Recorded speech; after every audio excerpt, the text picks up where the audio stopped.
I almost went full Belichick into the microphone there. Oh, dude, I would have been so mad. That would have been an appropriate return, though. But well, I'll tell you, Nicholas. It's been a little while since everyone's heard my voice. You may hear it. I am as burnt out as ever. That was not a vacation. It was, but it wasn't. It was more stressful than it needed to be. But I sat on a bidet for the first time in my life. How was the bidet? Well, where we stayed at was gorgeous. Good. We got to Santa Fe, few nights there, beautiful hotel, but then the ranch that we stayed at was just beautiful. Our section of the house was absolutely gorgeous, and the in the bathroom, you open up the little door and the toilet seat lifted up, played a fucking jingle, lit up, and some time goes by, and I hear, Dad, the toilet seat is warm, and it sprays your bum. You got to try it. And my wife goes, Jesus Christ. I can hear Megan's tone in that too. Like I totally, Jesus Christ. Because we're two of the same people, so it was a beautiful time. It was a beautiful wedding. I am not refreshed, Nicholas, but I am excited as ever to be back. We have a lot of great books. I am pumped that it's spooky season. I'm pumped to talk about the book that I can't wait to hear about the book you are discussing. And you've got a birthday coming up. I do. And you have an anniversary coming up. Ladies and gentlemen, boys and girls. Oh, I wasn't expecting that. I was going to cut you off there. I was trying to make you laugh, and then you threw in my anniversary in there. Yeah, I do have an anniversary coming up. Yeah. Damn right. Damn right. And you just had one as well. Yeah, you're throwing me off, Nicholas. Ladies and gentlemen, boys and girls, listeners of all ages, TLDR Studios probably presents to you the greatest, and I mean the greatest. And don't you ever fucking forget that we are the greatest podcasting team in the world. He is the comic book writer, Nick Fryer. I am your sometimes friendly neighborhood backcracker, Dr. Joe. And together we are the TLDR Comic Book Club.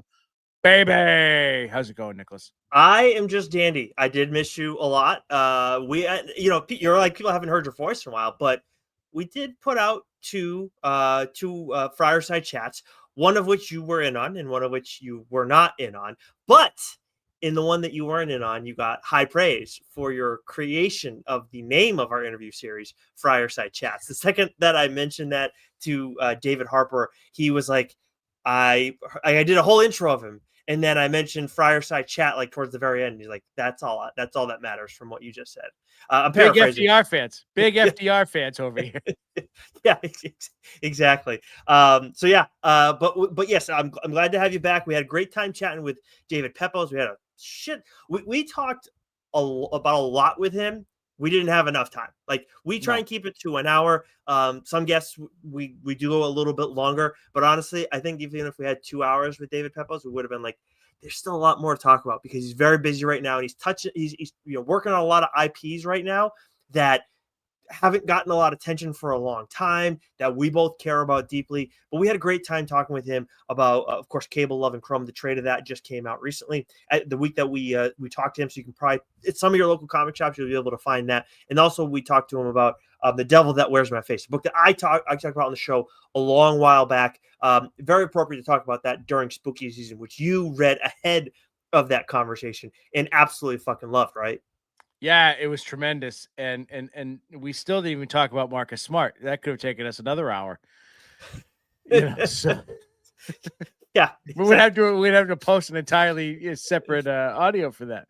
Yeah, but no, it was David was great. He was a blast to talk to. I mean, The Devil That Wears My Face.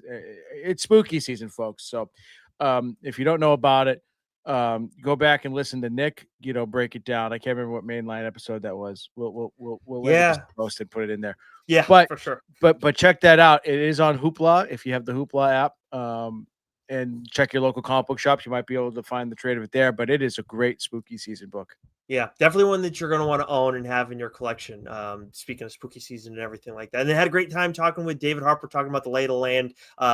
Getting insight from someone who runs their own comic book website. Obviously, does a podcast similar to ours, but he is exclusively interviews, and he gets a little more niche when it comes to the comic book. When it comes to his comic book coverage, he talks to people beyond writers, beyond people who we talk to the people who generally produce the stories. Obviously, we've had a few exceptions with that over the years, but he really spans a little bit wider. So something where if you enjoy what we do, you're going to get another element if you go and listen to him as well. So I had a great time chatting with him. Hopefully we'll catch up with him at some point down the line again as well. But yeah, so a couple of fireside chats, and you never know when we're going to get the next one. And for those who are wondering what the fuck's a fireside chat, because you only watch us over on our YouTube page, make sure you subscribe there, please. But if you only watch us, make sure you subscribe to one of our audio channels as well, because that's where you're going to find those fireside chats, which are conversations with creators across the industry. And obviously, we've expanded a little bit, and not just done writers. We've done a lot of artists as well, but we're always looking to find ways to build on that as well. But we never know when those are going to drop. So make sure you subscribe to one of our audio channels, so that way you know when you're going to get that delivered right to your listening device. What are you trying? You don't do your hands, Ricky Bobby? So no, it looked like my hands were see-through for a second. It threw me off. I'm like, do I have green on my hands? Did Yeah, I yeah, was I green fucking hands. around green paint? Oh my goodness! Like jacket off the Hulk? You know? Oh Who my knows? God! Wow, Joe's ready to fucking go. All right. So obviously, there's been a level of catching. Oh no, there is one more thing that you wanted to touch upon. I just saw in our notes. Yes. Spooky season. So that means that John Lees and Alex Cormack are back at it. They've their newest Kickstarter for their latest Sync Halloween special is live. I've backed it, Nicholas. I hope you have. Jump on it. I mean, Sync to me, dollars to donuts. Without a doubt, is the best horror comic going. Period. Full Yep. stop. Yep. So go back it. There's some great options if you've never read Sync. There's some great digital options if you want to catch up. Some great physical, whether it be soft covers or hardcover options if you want to, have that. I have a nice hardcover, myself that I caught up on the last campaign. So it is a brilliant horror series, and I cannot recommend it enough. So go on Kickstarter, type in Sync, it'll pop up. It's live. Back it, baby. Please consider backing it because it is an absolutely tremendous horror series. And to that end, speaking about horror stuff, I also just remembered, Joe, that we got to let the people know, the people who just primarily listen to us and aren't necessarily looking for our social media content, where we're putting out, bits from the show throughout the week. Joe's going to have some more exclusive coverage coming over on our Instagram page and over on our TikTok account as well. Joseph Schmalke actually sent us some stuff that's going to be coming out at New York Comic Con. Joe is the only person of it, like all podcasters and journalists and whatnot that cover comics. Joe's the only one that's getting a look at these ahead of New York Comic Con. So the day that this episode is dropping, which is Wednesday ahead of New York Comic Con, you're also going to find Joe's video on a couple of books that Joseph Schmalke has coming out that are going to be available at New York Comic Con. I'm a little jealous that you're going to get to check it out, Joe, but I'm very excited to hear what you think about those two titles. Like my Millhouse eyebrows. Yeah, I know you're very excited. Obviously, we've talked about Schmalke quite a bit on the show. I actually saw him at Granite Con a little bit ago, and I picked up a couple books from him. One that I meant to read a long while back and didn't, and I got it in collected form. And another one that he handed. I saw the cover, and then he gave me 2 words of the pitch, and I was like, I'm fucking in. So, and I inhaled that book. So, 2 books that I'll talk about on the show at some point down the line. But we got a lot to get to, and we are doing a mainline episode. We don't have anything for catching up. Doesn't mean we're not catching up on a ton of stuff, because obviously we read a lot in the last couple weeks. Go check out our socials. I did talk about a few books recently that came out specifically on our socials only. But Joe, let's go. Let's get started with Marvel. Sound good to you? Yeah. I am very thankful, Nicholas. It's like the one time that I'm thankful that we didn't do a solicit for October, because my first week of Marvel would have driven me up a fucking wall. They've got 20 number ones coming out this week, and It's crazy. oh man. Anyways, from Marvel Comics, we have Ultimate Black Panther issue 21. This, of course, is for New Comic Book Day. When this drops, October 8th, 2025. the year of our year. Ultimate Black Panther issue 21, The Avengers issue 31, Spider-Man and Wolverine issue 6, Amazing X-Men issue 1, Amazing Spider-Man Torn issue 1, Spider-Man 94 issue 2, Eddie Brock Carnage issue 9, Imperial War, Imperial Guardians issue 1, Laura Kinney Sabretooth issue 1, Marvel Knights The World to Come issue 3, World of Revelation issue 1, Long Shots issue 1, Binary issue 1, Return to Planet Hulk issue 1, Black, White, and Blood and Guts issue 1, Strange Tales issue 1, Han Solo, Hunt for the Falcon, issue 2, Astonishing X-Men Infinity Comic, issue 39. Oh, I got a spit take. Oh, end the show. End the show. Let's go. That's all I ever needed. Not when I'm drinking tea, too. Goddamn. Oh, man. Only thing would have been better if it was kombucha. Oh, my God. Unreal. I will say, the amount of number ones from Marvel, you're not wrong. It's excessive this week. And there's number one that you're going to talk about in a second. But this is, I just want to say, like, some of this stuff is with the Age of the Apocalypse X-Men that's going on. And it's like, I'm sure there are people who are reading that and then other people who are reading all these other number ones. But it's just like, holy shit, dude. I really hope that everybody's turning up and that it's worth it, because otherwise, like, what are you doing? There's no way we can check out all of this stuff. We were having this discussion pre-show, and I said my brain can't take any more events. I actually missed the days. What was the big ass fucking Marvel event a few years ago? Marvel that it was. It'll come to my fucking age-addled brain. Are you talking about? The big Thor. It was a big Thor event. It was you know what I'm talking about. Everyone knows. I just can't think of it. It had 1,000 fucking titles associated with it. But yeah, I miss the days now when like Marvel and DC would do one major event, and honestly, I would rather have one major event with 1,000 tie-ins than 1,000 events with no tie-ins. Because I can't. I officially like reached capacity of keeping track of shit. I just can't do it. And I say that because I'm talking about a book that's in the middle of an event. I'm trying to find this though. I'm gonna find it by the time you finish talking about Marvel Knights. Something of the world's War of the Realms. War of the Realms. Thank you. I'd rather have that with 1,000 tie-ins than have 1,000. It's like, would you rather fight one horse-sized duck or an army of duck-sized horses? Right. I'd rather just do the fucking horse-sized duck.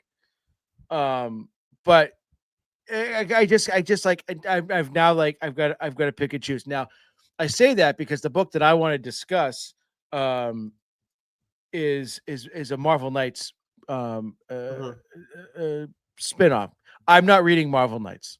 I mentioned that Marvel Knights The World to Come issue 3 is dropping this week as well. So I'm not primarily reading that. Right. But I'm going to read this book, and I'm reading this book strictly because of the creators, and that is Marvel Knights Punisher, issue 1, written by Jimmy Palmiotti, and art by friend of the show, Dan Panosian. And so Punisher has really gotten his due. Not that Punisher never had his due, but like there's been a really awesome Punisher resurgence lately, right? And so when I see Jimmy Palmiotti and I see Dan Panosian, like, boom, I'm going to read it. I don't care if it's like in this ongoing event that I know nothing about. So I was a little lost. That's not to say if you're not reading the event like me, you won't know exactly what's going on, but like it's tying into this world and there's things going on that you might miss. But as a singular comic, right? As like this is a singular title, this was excellent. You know, what I love about Jimmy Palmiotti's writing is that, you know, it is gritty, it is dark, but he's got this great levity, you know, to his writing. You know, so like it's not necessarily like ha ha ha, like laugh out loud funny, but like there's just character details that he writes in there and bits of dialogue that just sort of, you know, bring a lightheartedness is not the right word to it, but I think just levity, right? Like there's a little bit of humor in there. There's some dry wit in there. And then you've got Dan Panosian's just absolute rock and roll kick-ass art style in there. And there is some really, really badass action scenes. And we get to see Frank Castle like really just fucking go ham. And that's saying something because we've seen Frank Castle go ham. But there's a couple characters in here that are Punisher adjacent that make you go, holy shit. Frank Castle isn't the most badass person in the room suddenly. Nice. You know? I like the sound of that. Yeah, and there's a panel, Nicholas. There is a panel at the end of this issue that absolutely I just went, holy shit, did they just do that? Ooh. And that's in a Punisher book. Because you expect that kind of shit in a Punisher book. So when I look at a Punisher book and I go, did they just fucking do that? It blew me away. I was like, oh my God. No, they didn't. They did. Oh yeah. And I was a little stunned, if I'm being quite honest. Nice. There's like some, that. so I highly recommend, Marvel Knights Punisher. I know like Dan was posting on social media about like his sort of redesigned Punisher logo, like on the chest plate for Frank Castle. I love it. I absolutely love it. I think it's a great aesthetic. I'm sure there's people out there that won't like it, but whatever, get over it. But like, I highly recommend this. And if you're like me and you're not reading, the Marvel Knights World to Come or that's okay. That's okay. There might be a few things you're going, huh? But you'll be just fine. Read Punisher issue 1. I definitely am going to check this out. This is a moment where I'm like, I'm glad we do what we do on the show because this is something that I absolutely want to read, but didn't get to because of other priorities on this list. There's another event that I wanted to check out, and we'll talk about momentarily. But man, this sounds freaking awesome, and I can't wait to see interior. Text me as soon as you read it because it happens towards the end, and and you'll know what I'm talking about. Okay, awesome. I can't wait to see interiors from Dan Panosian again. It's been a minute since we got some of that. And, it's so good, good. He kicks ass. All right, moving over to DC, we got Action Comics 1091, Batman and Robin issue 26, The Long Halloween, The Last Halloween issue 9, Supergirl issue 6, Green Lantern Corps issue 9, Aquaman issue 10, Gotham by Gaslight, A League for Justice issue 4, Court, Children of the Round issue 2, Harley Quinn in Paradise issue 38. And then Joe, Scott Snyder had himself a big week. Of course, he has Absolute Batman out issue 13. And I mean, that was a terrible whistle. What the fuck was that? It's the end of the day. What's going on with me? You know what? We're not whistlers. We're not whistling Dixie. Well, you know what? See, I can do that. I can do a real, but I'm not going to blow people's ears out. Don't do that. My whistle is a whistle, baby. Okay, but Absolute Batman introduced a new character. We spent some time with the character who we knew was getting fleshed out a bit. Some really awesome stuff. Really enjoyed it. But that's not one of the two books that we wanted to discuss. I'm going to talk real quick, Joe, about DCKO issue 1, of course, by Scott Snyder, Joshua Williamson, and then Javier Fernandez on art. So many twists. So I was blown away by the way that this ended above all else. This is very Superman-centric, and I enjoyed that element of it. But as we go along, as things kind of really start to get going later on in the issue, we get one twist, then another. And I was just like, wait a second. This was good. Now this is great. All three of those twists alone would have been strong. But it really elevated this first issue.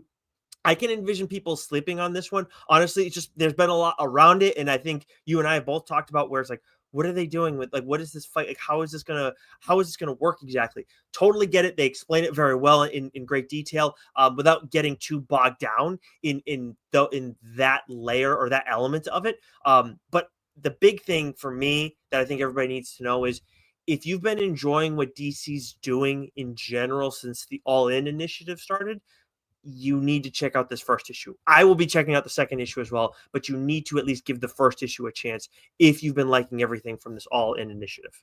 Yeah, knowing that it ties into Absolute, Joe, is all I need, right? I didn't say that. I didn't say that.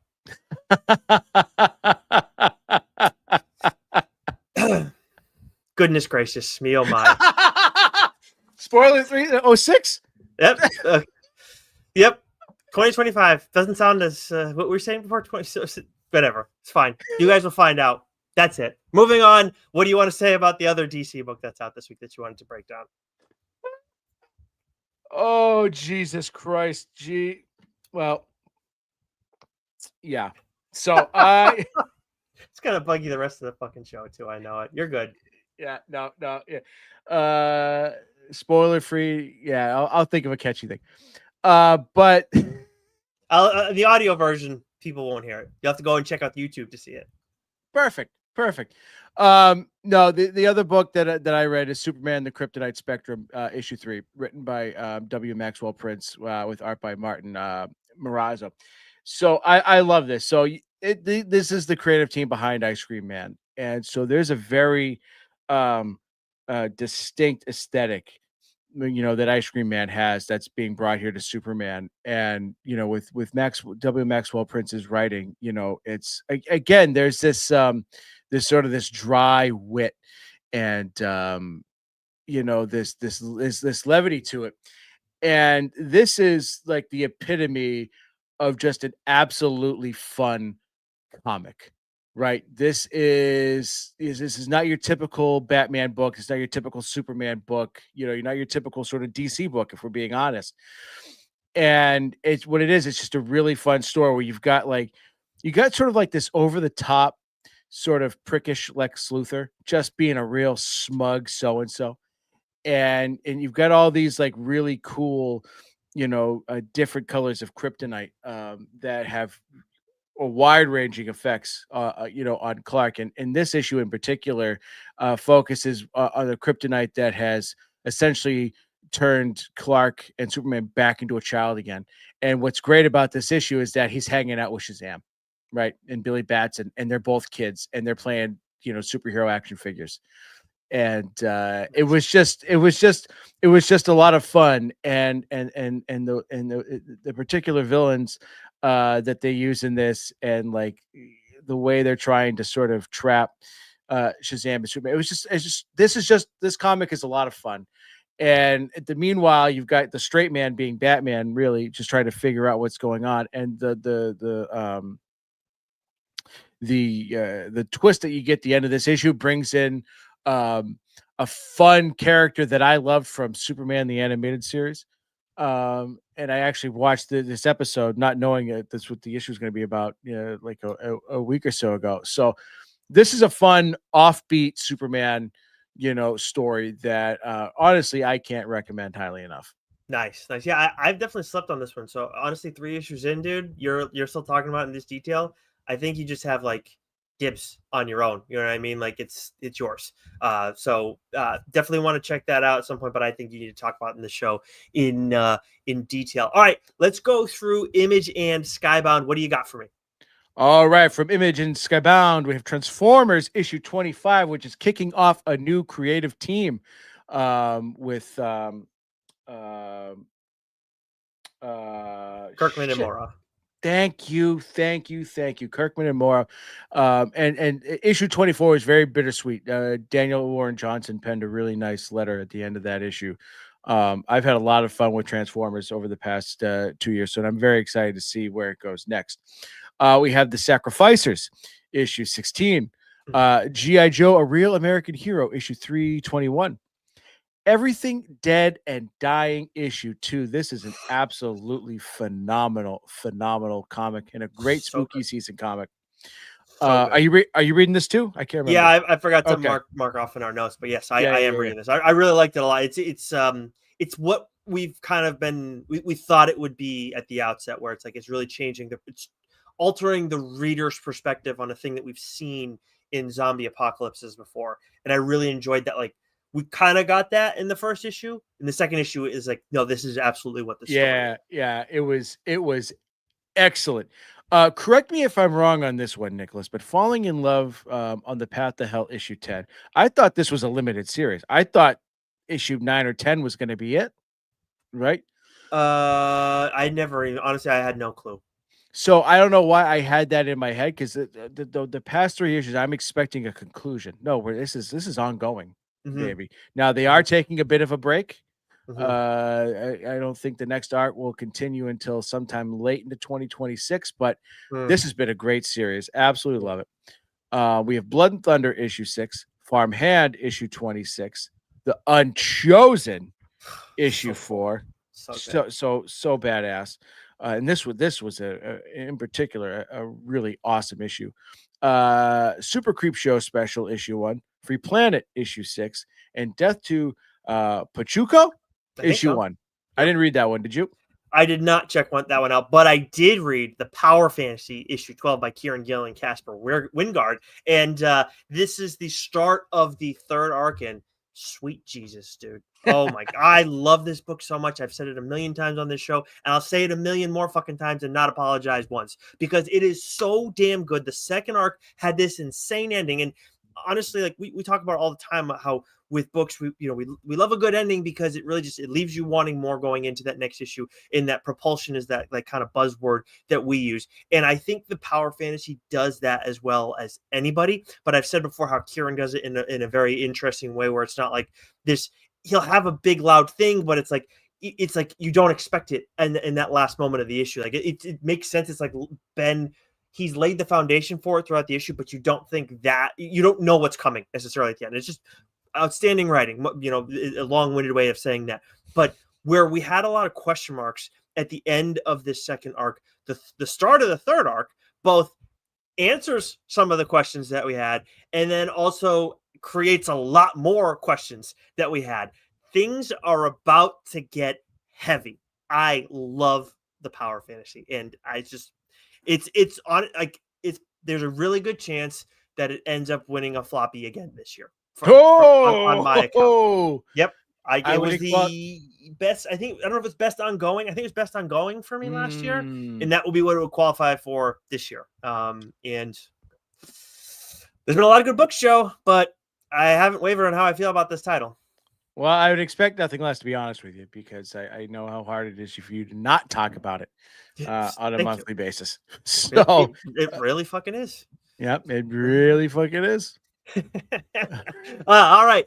Moving over to Boom. We got Something is Killing the Children. A monster hunter walks into a bar, issue 1. Did you get a chance to check this out? Because I actually didn't, unfortunately. So I did, and so I didn't realize it was part of the Hello Darkness anthology. Oh, And okay. so it's being collected, right? I think that's how I read it. I Okay. will double check that, but no, I read this. This was a great issue. Okay, nice. Yeah, do me a favor and do check that. We got the Creeping Below issue 4, Mary Sue issue 1, which I didn't check out, but I did check out Marian Heretic issue 1 by Teeny Howard and Jose Jarro, I believe is how you say his last name. This is definitely something that's very much in my wheelhouse, where you're talking about horror elements of the religious, spiritual kind of ilk. This is more witch hunter than possession and why am I think I can't think of what the Warrens are, exorcists. So more witch stuff as opposed to exorcist stuff. So very much scratches that itch for me. If you're into that sort of stuff, I highly recommend checking out Marian Heretic. Jose Jarro's art style, very, very cool. Has like a manga kind of style. Honestly, reminded me of Seven Secrets artist Joe, Daniele Di Niculo, has a similar aesthetic, but a little bit harsher edges, where I think that Okay. Daniele can be a little softer in some ways. But yeah, so were you correct in what you said before about Something Killing the Children? A monster hunter walks into a bar. Yeah. Yep. So a must-read companion to the award-winning Something's Killing Children series, collected in full for the first time. Originally serialized across 6 parts in the acclaimed anthology horror series Hello Darkness. This thrilling one-shot gathers the complete story in one epic release. Erica Slaughter Nice. moves from town to town, hunting the monsters that haunt the night. But this time, this story isn't hers alone. So yeah, this was literally Erica Slaughter walking into a bar Nice. and having a discussion with the bartender there and recounting what had been happening in that town. So it had some great action panels, but this wasn't like your typical like issue of Something is Killing the Children, where you've got all the machinations. This was like people recounting what had happened. It was I don't want to say anymore because I've already Yeah. spoiled enough shit today. I like the sound of that though. I Yeah, that definitely was got to good. check It was that fun. out. Definitely was got to fun pick it read. up too. It was What a do we? good read, you might say. A good read. Oh, look at See, right? you! I can't separate post He's show from show, so it's all blending together. oh man, that was another pre-show thing. Yeah. Uh, You know all where my right. mind's at, right? That's just I can't separate shit anymore. It Yeah, is what it is. no, honestly, dude, it happens to me plenty of times when it comes to the show too. It's very difficult, but that's a testament to how we do the show. It's Yeah. exactly how I want it to feel, and so it creates that problem, unfortunately, at times. But moving on, what do we got from Dark Horse this week? From Dark Horse, we have Nemesis Forever issue 2, Red Book issue 1, which is the next in the Blue Book series by James Tynion, the fourth. We have Star Wars Hyperspace Stories Tides of Terror issue 2, Stranger Things Tales from Hawkins 2 issue 4. The Guy in the Chair issue 1, which I had meant to read, I just didn't get to. You're gonna like that. It was a fun time. You are Yeah, absolutely gonna like that one. that seemed like a fun time. Just like Yeah. this is the name of it. The Guy in a Chair seems For the era that you are in right now of like reading like this, you need to read that book. okay. Definitely. Wonderful. I'm very curious how you end up feeling about it. Like a cat is why we call you Whiskers. But the book I want to discuss because I completely spaced to read the first issue the first time around. So here we are with the second issue, and that is Masterminds issue 2, written by Zach Kaplan with art by Stephen Thompson. The first issue absolutely blew me away, and again, my brain, Nicholas, is just constantly in an overloaded state. So I'm now, at this point where shit just mixes together. So we had talked to Zach, and I remember at the end of that chat, or I can't remember if that was at the end of the chat or if that was post chat, right? I guess I got confused. Where we were talking about Masterminds. We hadn't had a copy of it yet. I think we had like just brief information. But in my head, when the first issue came out, I was like, "Oh, I've already read this," because we talked to Zach about it, and I had the premise of it, and I go, "Fuck, no, I didn't read it." So I went back and I read the first issue, and it absolutely blew me away. And so was damn well going to make sure I was going to talk about issue 2 this week, because again, this issue blew me away. It is just the whole premise of it. This just giant sort of game, testing, the two main characters who are very equal, in their intelligence. They both bring something very unique to the table, but the games that they've, got to go through, the shit they've got to figure out. Like I love this stuff, this like secret society, storyline that we're getting here, and the Stephen Thompson's art, absolutely fantastic. I mean, every inch of this comic book is to be enjoyed, and the suspense is great. And I love the way it ends. It's like you're constantly having to make choices, right? Our characters are constantly having to make choices, and that leaves you as the reader just sort of on the edge of your seat the entire time you're reading it. So if you haven't been reading Masterminds, again, I can't implore you enough to go find the first issue, read it, get issue 2. This is absolutely terrific. Yeah, I'll tell you what too. I don't know if it's sold out all around like in the first issue. I can't remember on social media. I feel like it did. I want to agree with you. Yeah, it was, dude. It was so good. I know this though at Double Midnight Comics over in Manchester, where I've taken you before. I fucking love it. So if you live in the Manchester area, New Hampshire, it is. I love that comic shop. They did a lot for Granite Con as well. It was sold out there. I know that for a fact, and I've seen some other shops in the general area because I like to peruse the different spots, and I've seen like other places pushing it big time. So if you've been sleeping on Masterminds, like yeah, you can get it in trade form, but just don't wait. Just like support Zach. He's doing a great job. The man's on a fucking heater. Between that, Kill All Immortals is back as well too. He is crushing it. Oh, Dark Horse too. Yeah, Kill All Immortals. That is something I meant to put down in catching up, Nicholas. Holy cow, man! I am so happy that series is back, and that issue that you want to talk about high octane, vicious, violent, just mile a minute. It was so fucking good. Damn fucking good. Oh, so good. Yep, 100%. Yeah, so Zach's absolutely crushing it right now. The reigning unanimous winner from the floppies for best writer of the year. Mm. He absolutely deserved. And tell you what, it's we don't account for, like, we couldn't go. I think October's the cutoff. Once you Hmm. right, it's a book that comes out that starts after October. So Masterminds could be an award winner. Kill All Immortals could not be an award winner this year. But all of that combined together, you could still have Zach could still win it on his with all the stuff that he's doing. So it's different when it comes to the individual awards as opposed to Hmm. titles. Moving on, we got Oni to get to next. So let's see, we got Rick and Morty versus the Universe, Last Mort Standing, issue 1. I actually believe that is a one shot. And then we got something that I want to talk about. This is a little bit of a different series, High Strangeness.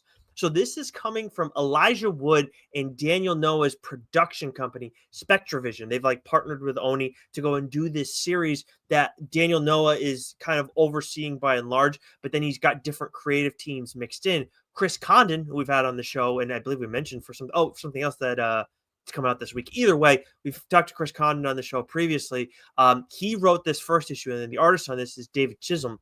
And basically, with these rotating casts of comic book creators, we're going to be learning about stories, or getting stories that are inspired by real life documented paranormal phenomena. With this issue, we're dealing with a journalist investigating some extraterrestrial reports in a time where I think it's like the 50s. I can't remember the exact time frame, but Felt it's very like much, it. yeah, very much a time where it's extremely hard for people to believe anything like that going on. And all the while, we get to meet some terrifying individuals that give these. When you guys read High Strangeness, there are some characters that you're going to meet very quickly. And if we have some preview pages, maybe you'll even see them if you check out our social pages. But there's some individuals in the first few pages that you spend some time with.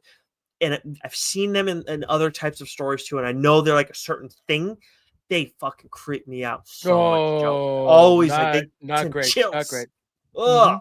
But I Stuck really enjoyed this first issue. fingers. Yeah, it's just Yeah. There's just I can in this case too. I think where I've seen them elsewhere and they've given me the creeps. I think what Chris Condon did so well is like I could hear them this time around, and that fucking bothered me. Crunchy. Oh, crunch. Oh wow! I felt more like slimy and like slithery. Like Yeah, ugh. I didn't like the hands. Oh, the hands. Yeah, I'm talking about their Fingers. voices, but yeah, okay. Oh yeah. Yeah, no, yeah. I did not care. Did not care for them. No, High sir. Strangeness. Check it out. Oh, Moving on. excellent. What else we got for this week, Joe? All right, I'm gonna rip us through the rest of these here. From IDW, we've got Godzilla issue 3. So the boneheaded mistake that I made was I went to go buy Godzilla issue 2, and I ended up buying Godzilla issue 1 second printing. Oh, I do that from time to time. yeah, So I still you're need not to alone. I still need to read Godzilla issue 2. Of course, written by Tim Seeley. We have Event Horizon Dark Descent issue 2, TMNT Journeys issue 2, Star Trek Lower Decks issue 12, Godzilla Here There Be Aliens. There's a number there. I forgot to write it down.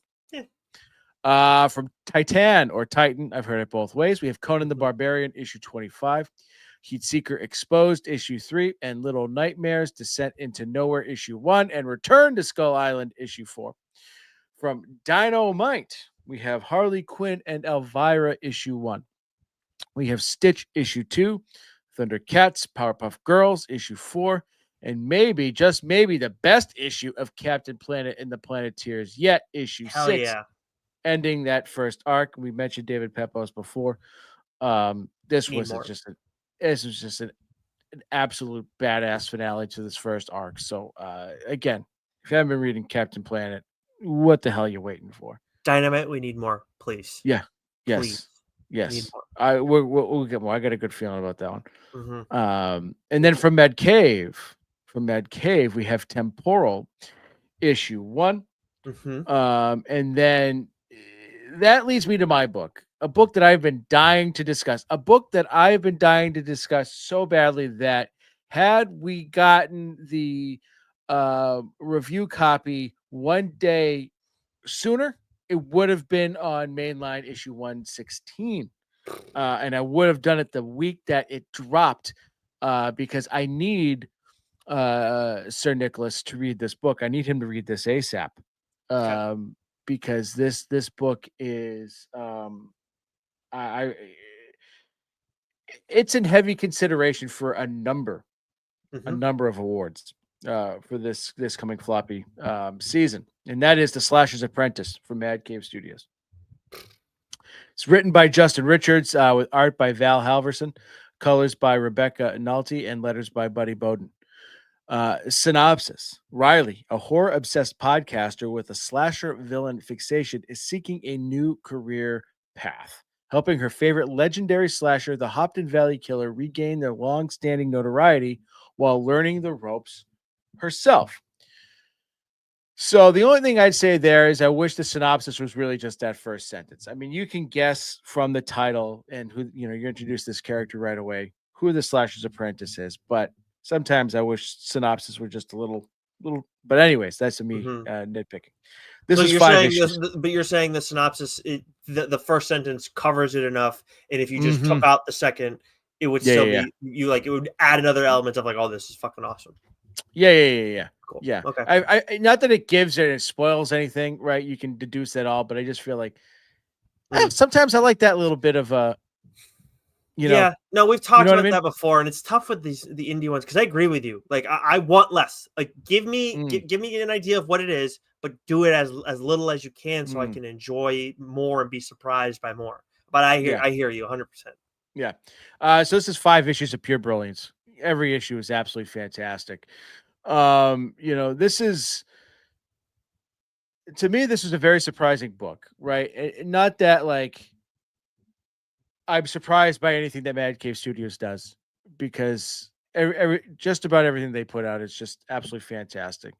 But this was surprising because this is a creative team that I am completely unfamiliar with. And they absolutely knocked my socks off, both from a writing standpoint and from an art standpoint. Everything about, like I said, everything about this book was just pure brilliance. The aesthetic, the writing, the lettering, the colors, just the pacing. Like this was just as clean and as well, put together a comic as you're gonna find.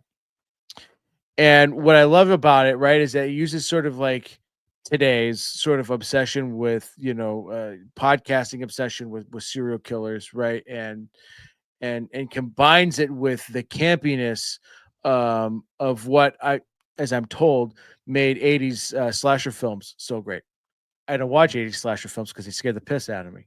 But I get it, right? The Yeah, sure. campiness there, right? And what made them so great at the time, right? So this sort of takes that what I feel is that 80s nostalgia and blends it perfectly with like sort of the modern day obsession that we have with, both technology, podcasting, social media, and serial killers. Hmm. And so, as the synopsis says, that we follow Riley, right? Who she's just like absolutely obsessed. She runs her own podcast, which I love the name of the podcast. I believe it's called Knife Life, the Knife Life. Okay. And which I just thought was great. And so Interesting. she is the story's narrator. She is one of the main characters. She's, you know, she's obsessed not just with serial killers, but she's obsessed, as I said, with the slashers. But like, you get right off the rip a bit of her origin story, why she has that obsession, right? And sort of what it is that drives her to not just want to talk about it and glorify it, but be in that world, right? And so there's something wonderfully off with her, which builds with each issue, and I love that because again, there's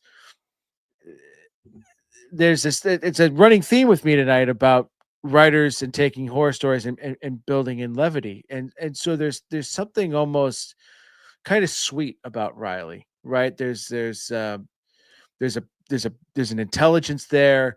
There is a cunning there. Um, but and maybe it's Halverson's art style, right? That there's a softness and sort of a sweetness to her too, right? And Mhm. so it's like, oh, okay, yeah, like this is a character I can kind of really get behind, right? And so her obsession is with the Hopton Valley Killer, who is a notorious serial killer. He's got something like close to 200 kills under his belt. He's been doing it for decades.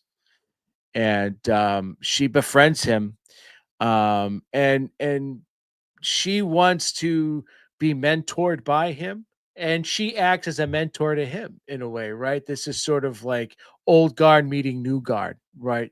And Mm, it sort of becomes her purpose to sort of bring the Hopton Valley Killer back into notoriety, make him relevant in the 21st century, make him relevant in the TikTok era, you know?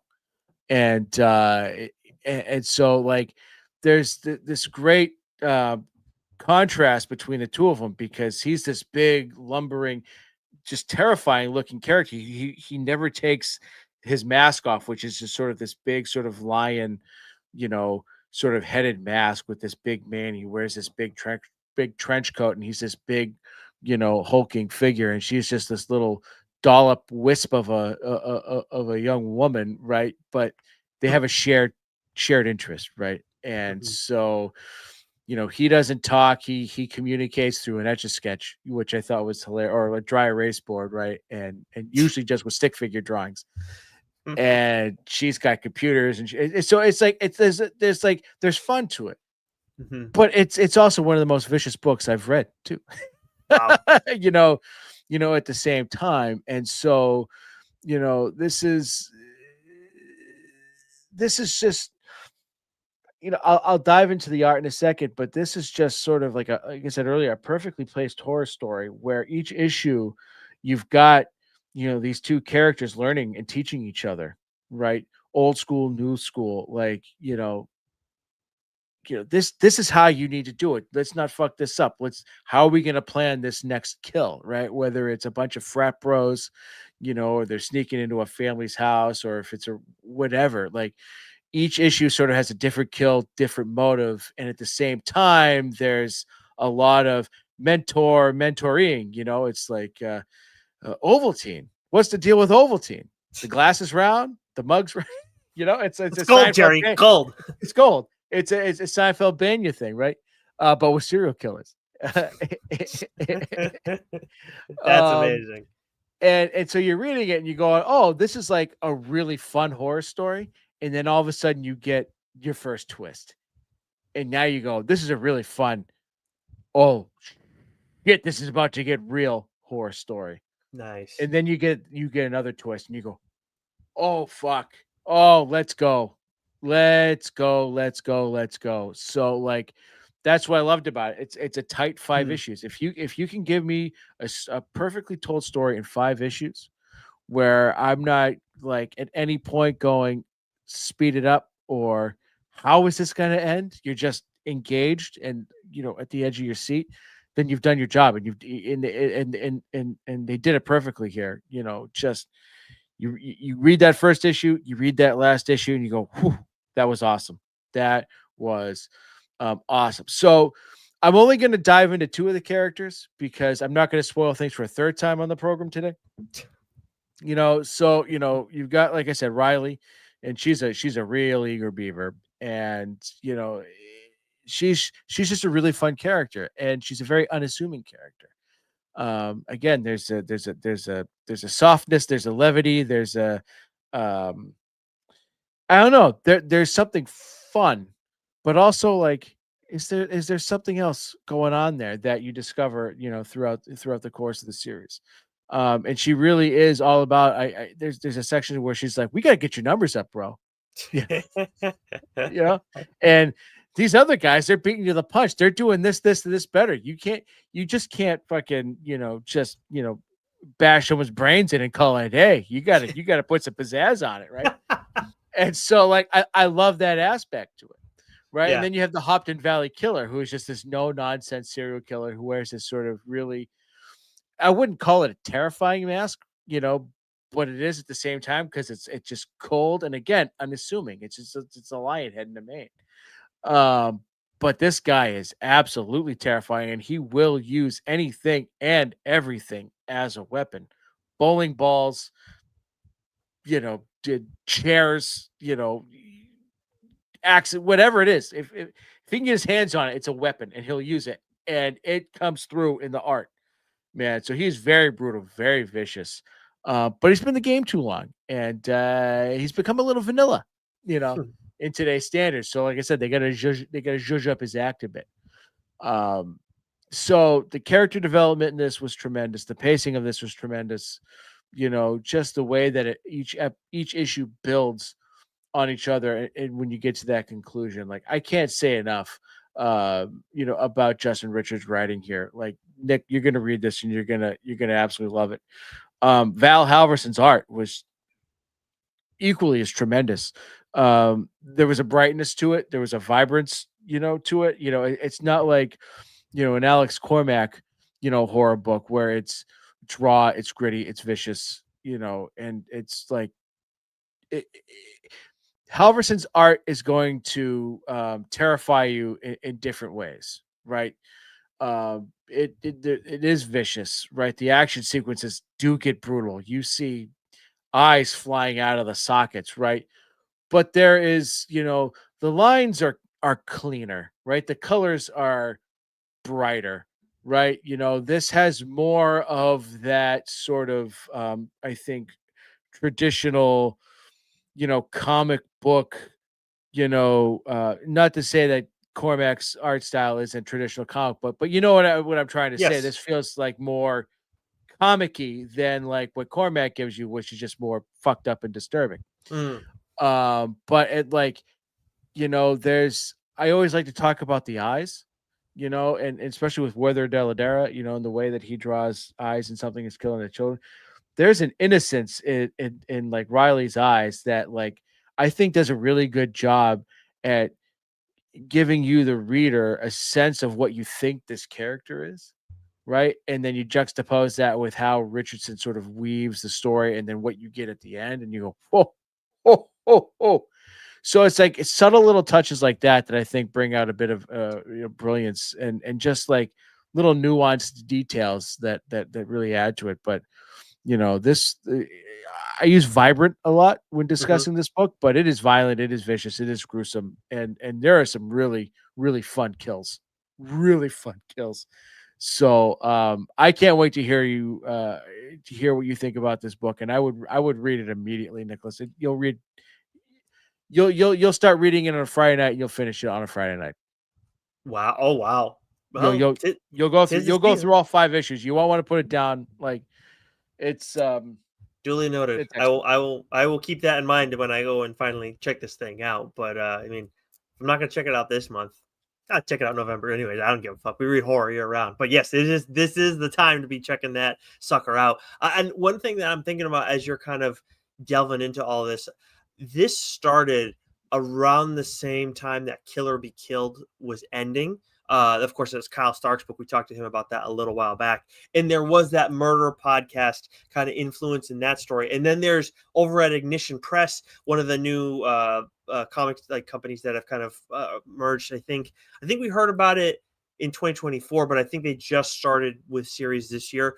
They have a title that's also got murder podcast stuff in there. That was actually called Murder Podcast. I did read that first issue. I've actually added it to my dibs list, Joe, because different company and all this kind of stuff wanted to add that. But after reading that issue, hearing you talk about Slasher's Apprentice, and then knowing what Killer Be Killed was, because we read that series and absolutely loved that thing, No. it's just it's funny, like they're all dealing with that same thing and it's all happening at the same time and it's all very much of the moment. But guess what, like all these creators who we enjoy, because Jeremy Hunt, I've talked about Red Mother on here before, he wrote that series, like they're all getting little twists on that, and it Mhm. just they're thriving, and I really enjoy that, because there are times where we've seen it with Hollywood a lot, right? Where it's like you have this one movie come out this year, and then there's another one, and it's like, aren't these like, why are they Oh, happening at the same fucking the time? 2 magician movies. Yeah, exactly. That the Illusionist and the Prestige, like Yes. yes, and there's been plenty of other ones like that too. But that's great. That is a great call. If they're both good, then I don't give a shit. But when one clearly sucks, then it's like, well, why did you do this? Why did this make sense? Like you're setting yourself up for failure. In Murder Podcast isn't done yet, but Slasher's Apprentice and Killer Be Killed, two very different things. As much as you have that podcast kind of murder podcast element in there, like I love it when you're getting all of it and it's good. I couldn't care less. I want that when it's rolling. So yeah, as you've talked about as you've talked about this series on the show previously too, I've just been blown away because I have my one title probably that I can't like pull. I have a hard time not talking about, and that's the Power Fantasy. This is the closest thing I think you've had to that. If not, it's even more so than I have with the Power Fantasy. I think you talked about this 4 out of the 5 times that it because 5 issues, right? 5 issues. 5 issues. Yeah, This you did Murder 4 or 5. Train. I mean, like to You did me, this. the hard. This would be look. Kill Train's great, but this to me is the one that I feel like you like the Oh, most. yeah, hands down. I think it's just this has been a really good year for horror comics. Mm-hmm. Right, it really has. I had a hard time whittling things down. I will say this is winning an award. I won't tell you which award it's winning. Mm, It's okay. it's getting a floppy, and there's a writer in here that I mentioned that is also winning a floppy. Oh, nice. So little Easter eggs, so you can ignore all the bits that I spoiled and just hyper focus on what writers I might have talked about that might be winning a floppy this year. There you go. Awesome. Perfect. Distract him, Nicholas. Yeah. All You right. know, Well, you know what? It's time. It's time. you keep bringing it back up, and then just to distract him. See how that You works? didn't see anything. Uh, all right. Let's move over to my book that I'm going to talk about this week, and that's The Missionary. This is, of course, from Distillery. Ryan Stegman wrote this series with art by Jason Howard, colors by Tamara Bonvillain, and letters by Sean Lee.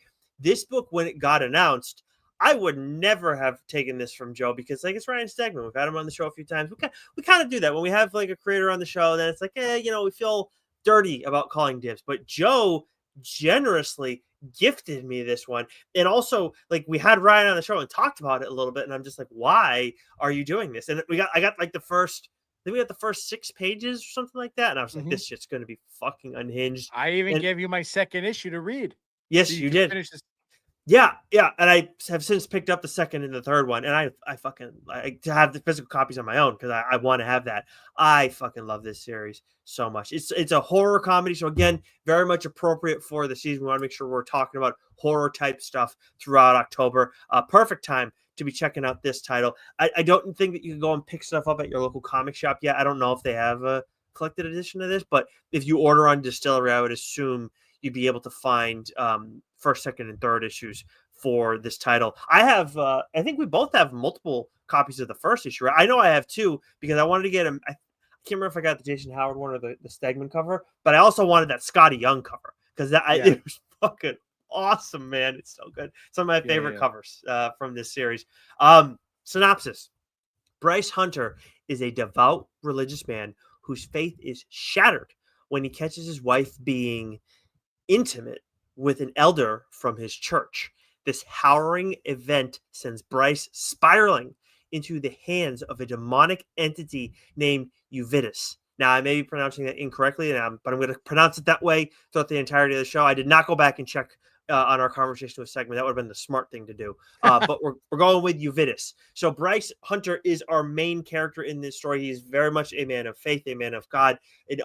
Like very much set in like normal everyday world, not like some else world sort of thing. So he's it's not just that they're being intimate. There's also like an element of it. If you've seen the preview pages, you may know. But it's like a thing's happening. He's like, well, she never fucking did that for me before. So it's like what you got like an additional little kind of comedic element going on there. But this is a guy who you can really empathize with and feel for because he's a genuine good dude.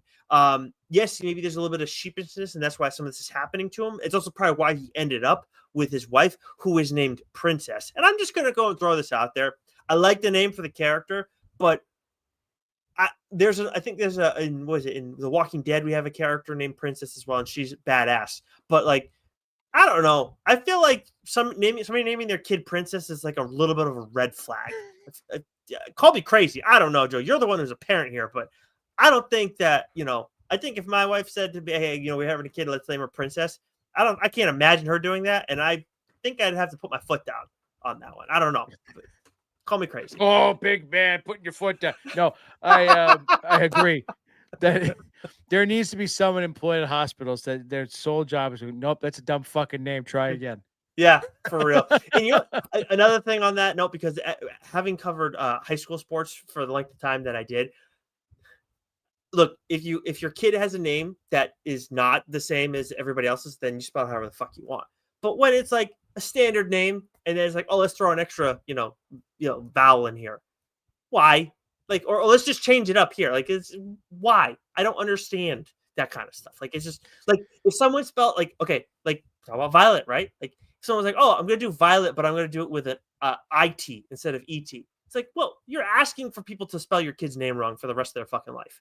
So I don't understand that. Names need more hyphens and colons and apostrophes. Thank you. Yeah. I look, if it's a name that like no one else really uses or it's not common, I don't give a shit because then I'm gonna have to ask. That's fine. That makes sense to me. If it's not a common name, do what you want. But if it's You're not gonna spell Michael with a Z? I'm gonna spell. Yeah, exactly. Or it's my kid's name is Joe, and it's J O. Well, no, J O is normal for Joanne, I guess. That's a bad example. You get my fucking point. Anyways, moving on. So Princess, not a great name for a kid. Throwing that out there. Hot take, whatever.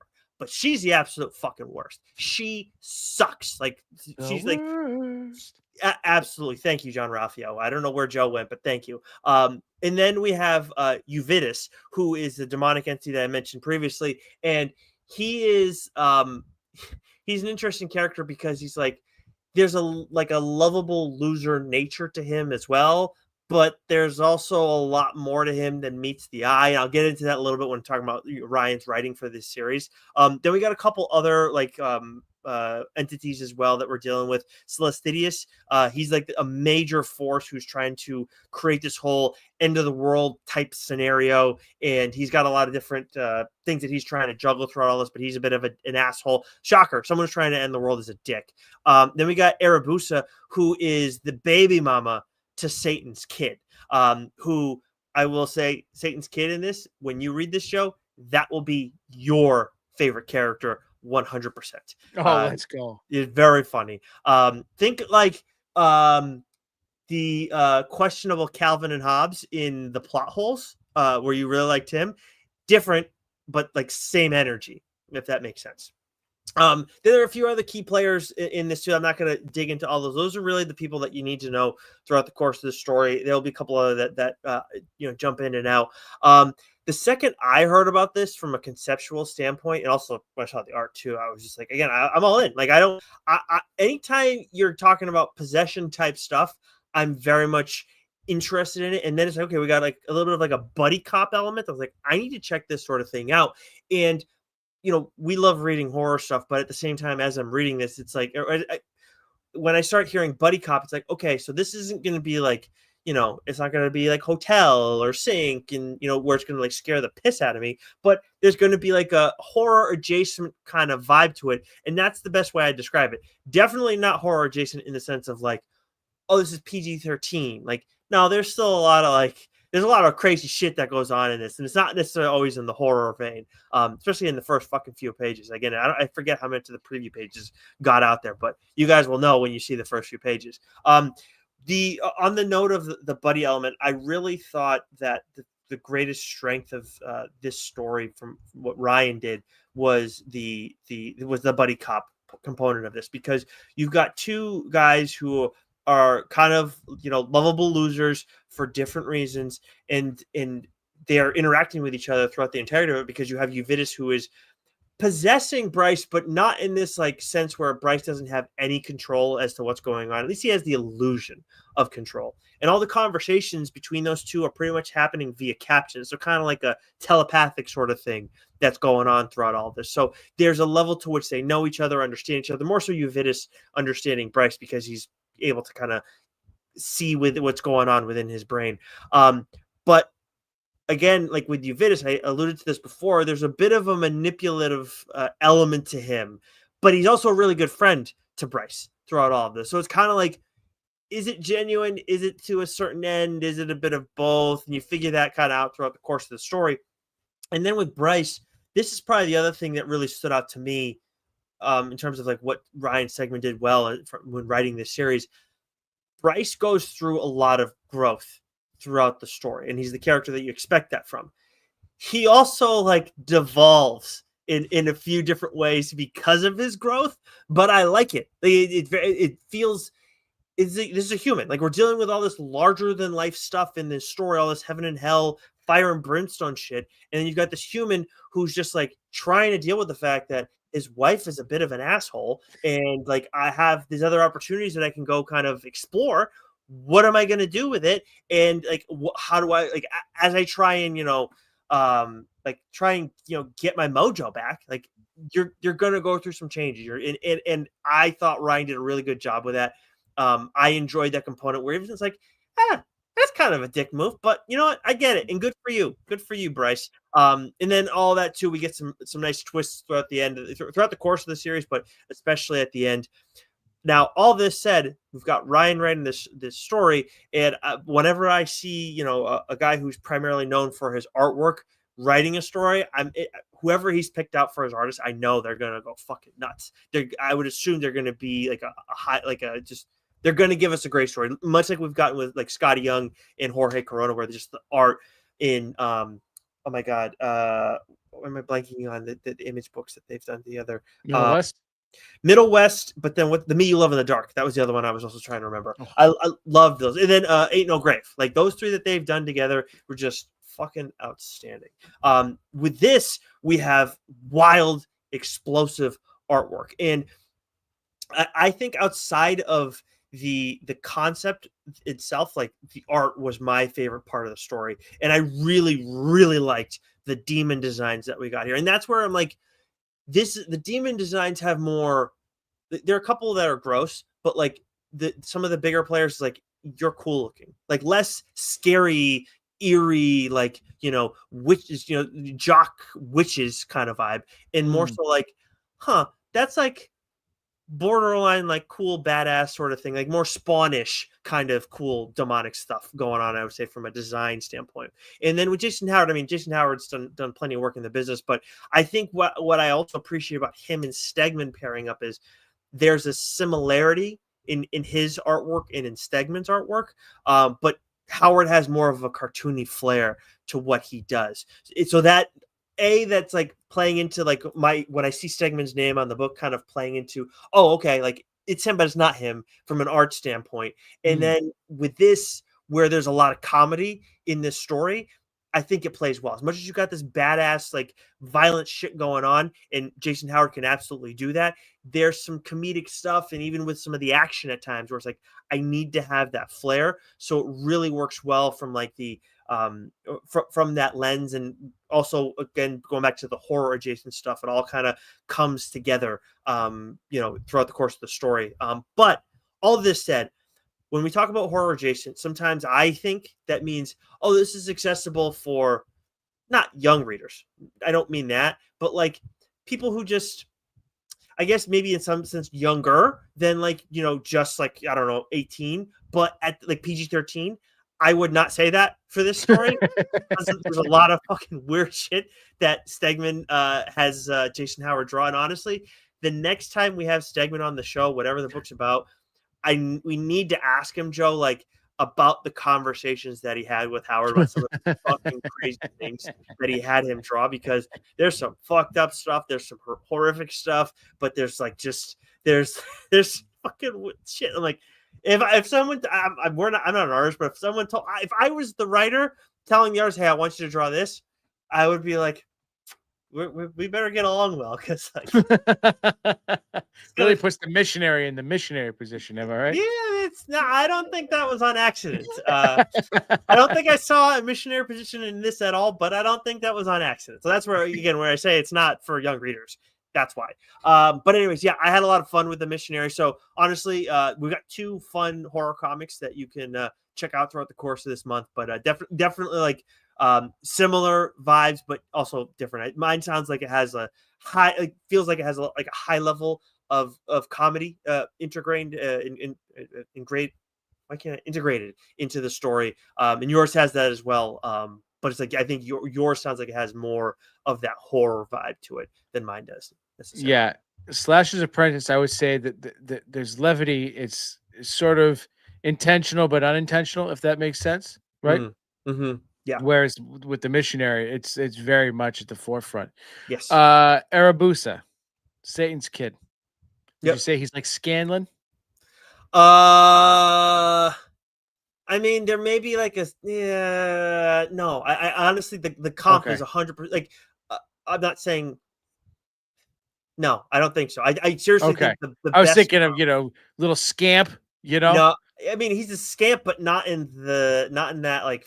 Okay. No, more of an asshole. That's why I really thought Okay. like the Calvin and Hobbes Gotcha. kind of character for Gotcha. the Gotcha. buttholes. Gotcha. Yeah, you'll see what I mean. Like Okay. maybe there's like, but I feel like it's like if you And him and I get what you're Scanlon, saying. it's yeah, Yeah. yeah. Yeah. Yeah. Okay, cool. I'm very excited for you to experience that character and tell me if he's your favorite or not.